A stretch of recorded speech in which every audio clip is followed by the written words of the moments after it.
Hey, good morning. Welcome to LRVS year number 2. My name is Greg Johnson. I will be your moderator for this session.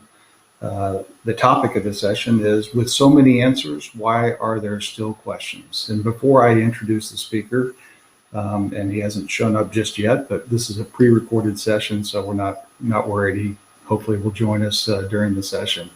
Let me take care of a couple of housekeeping items. First, we're giving away several neat prizes, some iPads, Apple Watches, some earbuds. And in a minute, I'll put up on the screen a code that you'll need to enter to win. And if you go to the home page and look at the play to win section, that's where you'll enter all these codes that you're going to be seeing throughout the day. Good luck. The more codes that you have, the better chance you have of winning. Second, I've been given very strict instructions to make sure I end this session on time. So during the course of the presentation, if you have questions, please use the chat function, ask your question. And hopefully, if Cliff joins us here, we'll answer those questions at the end. If he doesn't, you can also connect with him on the Connections tab on the first page. So with that, since Cliff is not here yet, just a brief introduction with him. He is the principal advisor for TMS Asset Management. Happy to have his presentation here today, and we will get it started just here in just a second. Here we go. Enjoy.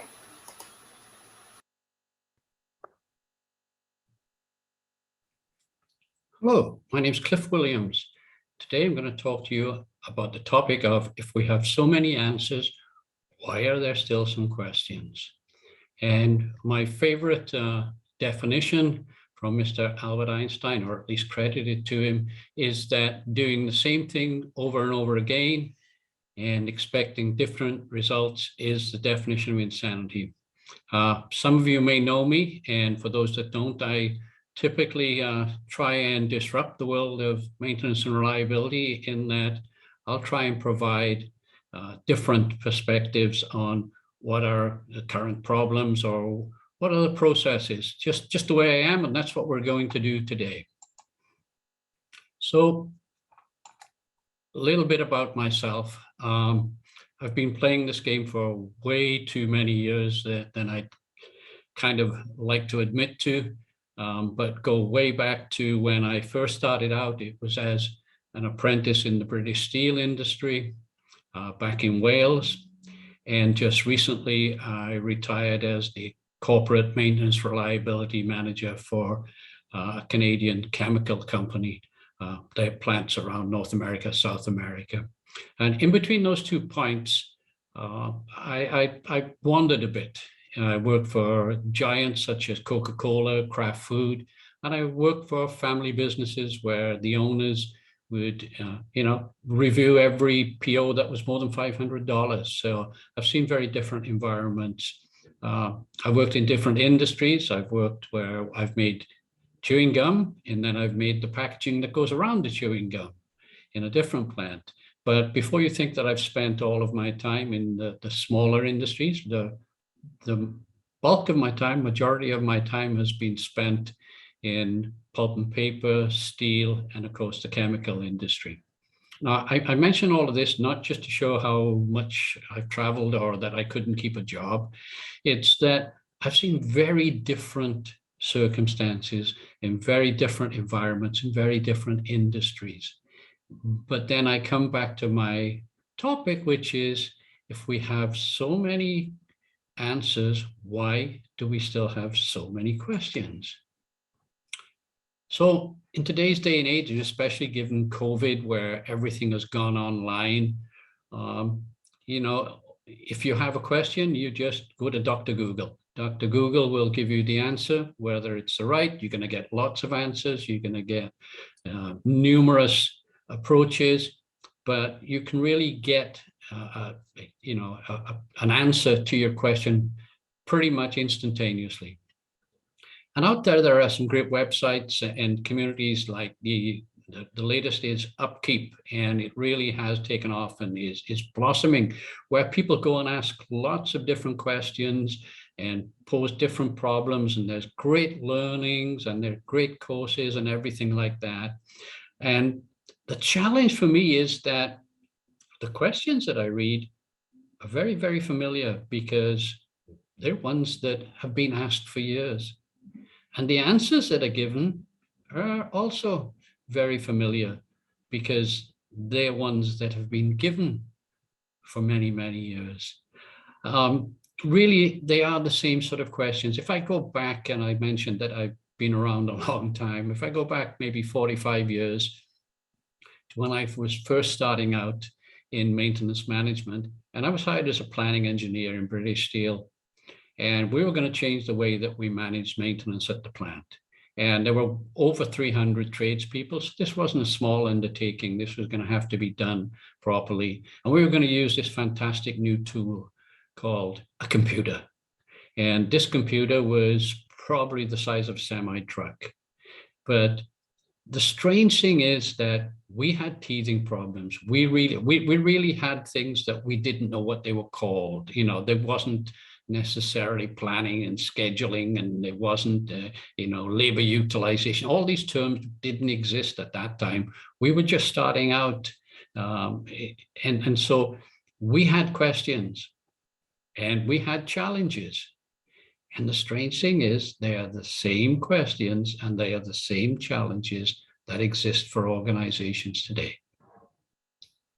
When you think about how many great gurus, great people have been out there with their writing their books and giving us great advice, great information. People like Doc Palmer, Charles Latino, Terry Wyman, my good friend Ramesh Gulati, who is constantly updating his book to capture the nuances of this new change of how things have changed. I included my book here, not because I'm a guru or because I think it stands up with any of these great authors, but my book did show something very interesting when I get feedback from people, and that the book is actually a storybook. It's about a group of people going through a maintenance and reliability kind of change. And the amusing thing is that whenever I talk to people who read the book, they all say that they know the people that are in the book. So it seems that it's not just the problems that are kind of across the board. It's not just the problems that are still with us, but the people are the same. So we should be able to solve everything. But if nothing much has changed in the way of solutions, and there are just nuances, comes back to my question then, why do we still have questions? If we accept that technology has changed, but the principles and the processes are sound, then why hasn't the questions been answered?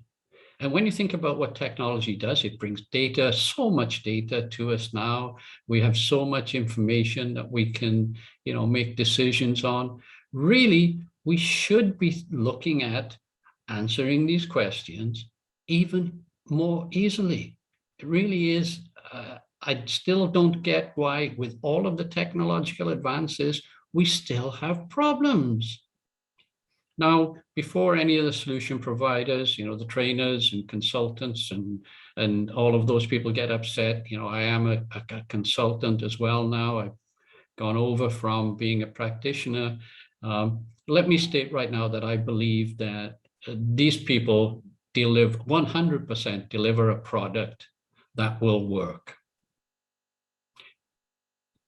The watch out is in the right circumstances, but they will work.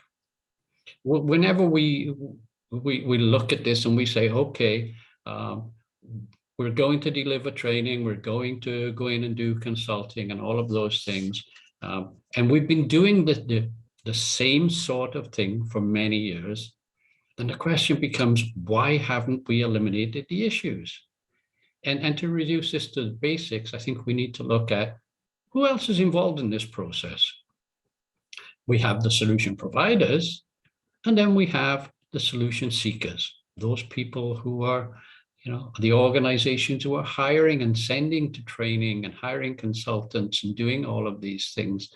And they're the ones that are not getting what they expect out of these sort of situations. Whenever we do training or we're in doing consulting, we always ask, what are you going to do differently? And people will come up with some ideas, and they'll say they'll do this one thing or other.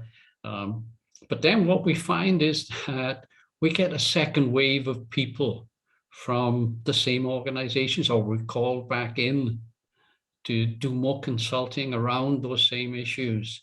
And so obviously, what the people said they were going to do, maybe they didn't do, or maybe it didn't work, but it certainly hasn't got the results that they were hoping for. So again, back to the question, why? And what we find is that, yes, we think we've given all of the right answers to these questions and these challenges. And when we ask, did we succeed? Let's assume that we get that second wave come into the classroom, or we go back into an organization to do some more consulting, or we ask these questions, did we succeed? The answer becomes obviously not, because we're back doing it again. And without question, perhaps the biggest problem that we see is that organizations look for training, look for help, look for consulting, look for all of these things on things that are not really their important problems, not the things that are really hindering them, not the things that are preventing them from reaching their objectives. They're symptoms of something else. And when you deal with symptoms, it's just, you get rid of it, you put a Band-Aid on it, it's okay, fine. But the root cause is still there, the problems are still there. And sending people on training to deal with symptoms, or getting consultants in to deal with symptoms, is a waste of money. But there are many organizations that will do that. And really, it's because they don't have the measures that they need to tell them what the problems are. They may have some measures, and they may actually tell them that it's a problem, and that's the what. But they don't have transparency, they don't have understanding that's going to tell them the why.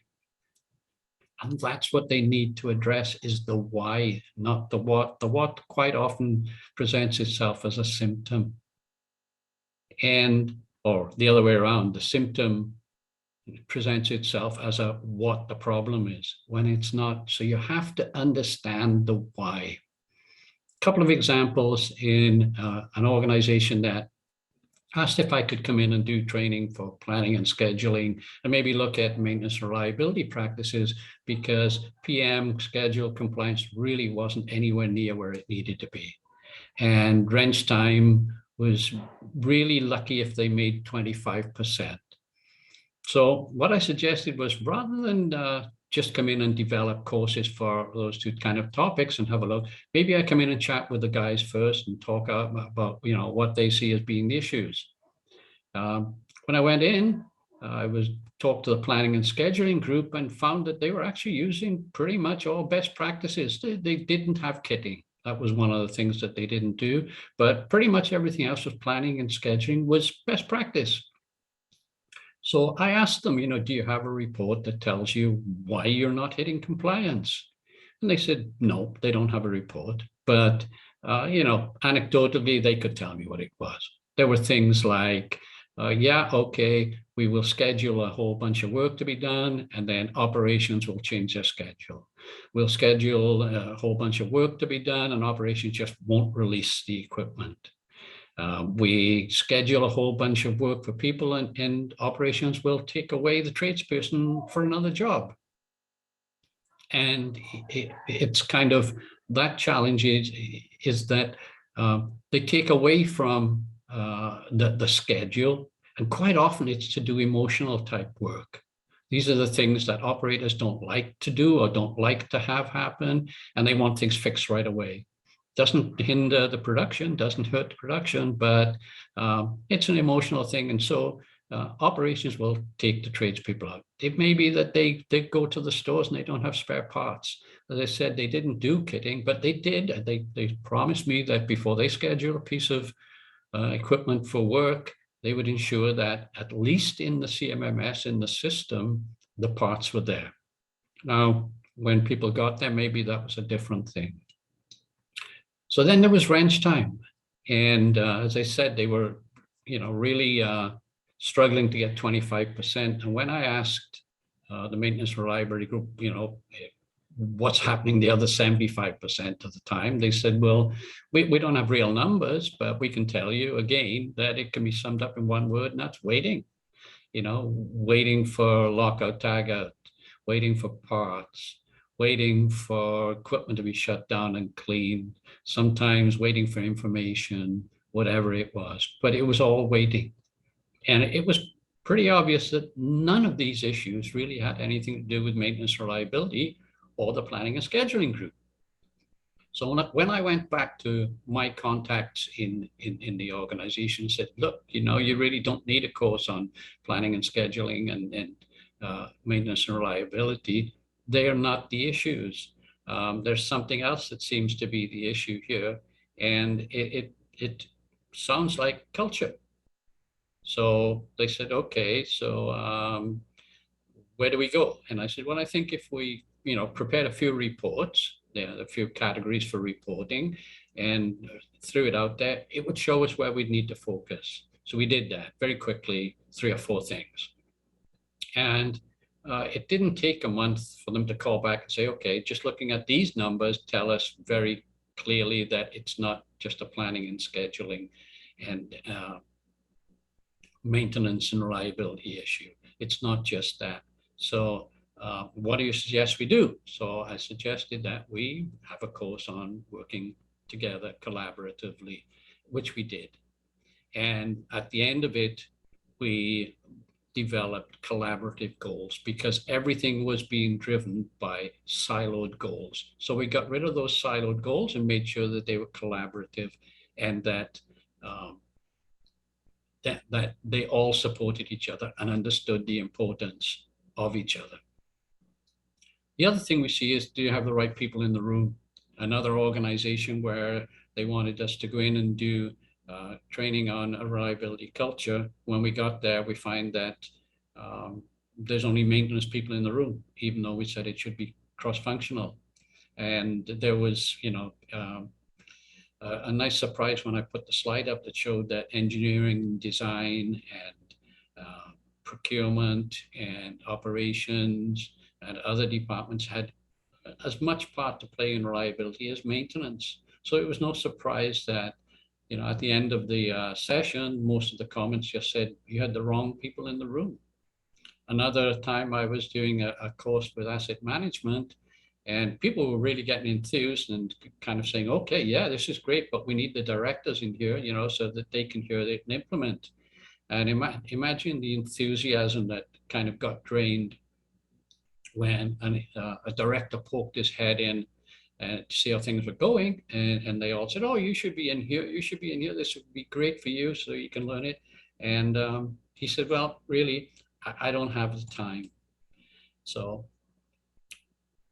the definition, again, from Albert Einstein is if you do the same things over and over again and expect different results, it's the definition of insanity. So you've got to prepare for change.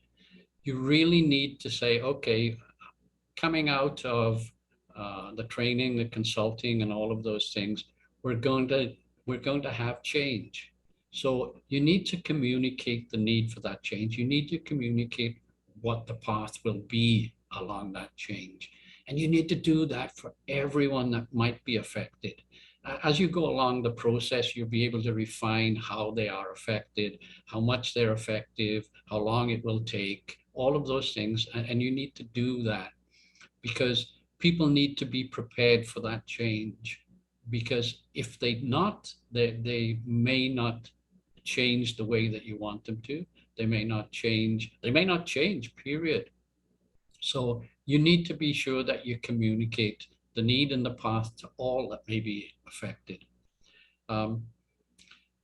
when you're sending someone off for training or getting people involved in consulting, you need to be sure that you've got the right ones. Not only the right people in the room for, getting the results, but the right people then for taking advantage of the training and consulting.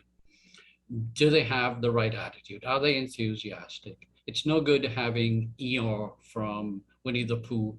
It's a donkey that walks around with a cloud over its head saying, that won't happen, that won't work, we don't like it, we won't.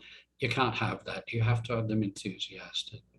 Do they have the ability to bring back what they learned and transmit it and transfer it to others? Do they have that ability? Are they good communicators? Can they take what they've learned and make it so that people understand how and why and what the results will be from those changes? And then last but not least is, do they have the authority to do that? Even better is you give them the authority to implement what they've done. If you send somebody away for training or you get somebody involved in consulting and they need to go back to somebody else to get the authority to actually do it time after time after time, you're not going to get the results that you want out of that training and out of that consulting. Once you've done all of those things and you've done them correctly, you've got, the right questions asked, you've got the right people in the room, you've prepared people for the change. Once you've done all of those things, you really need to then demand change. And this is where accountability comes into play. And what we mean by accountability is not discipline. Discipline's the last step of accountability and probably shows that you failed on one of the other steps. But it does sometimes need to be done, but it shouldn't be your go-to. Accountability should be where you look through the process because you've got the measures, you understand the problems, you've got the people involved, you look through where and figure out why something didn't work and then correct it. And it keeps coming back to why, and that's the importance throughout all of this, is asking the question why. Why did we have those problems? Why is what we've done not solved the problems? Why are we go? And sometimes we see with organizations that they really struggle to leave their comfort zone. And at the first stumbling block, the first thing go wrong, then they revert back to what they've done. They revert back to what they've always done. And as Mr. Einstein said, they get the same results. So you have to get people away from the comfort zone. You have to demand that change. You can't allow people to backslide. It really doesn't work. Training and consulting, it costs money. It costs time, it costs resources, and you really should be getting the rewards that you want. And if you're not getting the rewards that you want, you need to still be asking that question, why? So you really have to ask why all through this process. And if you do that, then there is a very good chance that you are going to get the rewards that you deserve. As I mentioned starting out, I really believe that what solution providers, trainers, consultants, and all that, what they deliver, it's effective in the right circumstances. The organizations need to set up those circumstances. So you need to have the right questions, the right answers. You need to have right people in the room. You need to be prepared for change. And then you need to demand the change. So that's it for my session. Thank you very much. And I'd really be happy to take any questions that you have.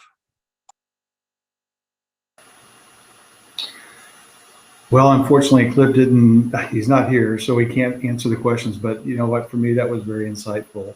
Hit close to home on a lot of different fronts, personally and work-wise. So I appreciate the video. Just a quick reminder for the code. I'll put it up there one last time for you. I hope you enjoyed the session. It give you a little bit of time to get to your next session. Good luck and enjoy the rest of the day. Thank you.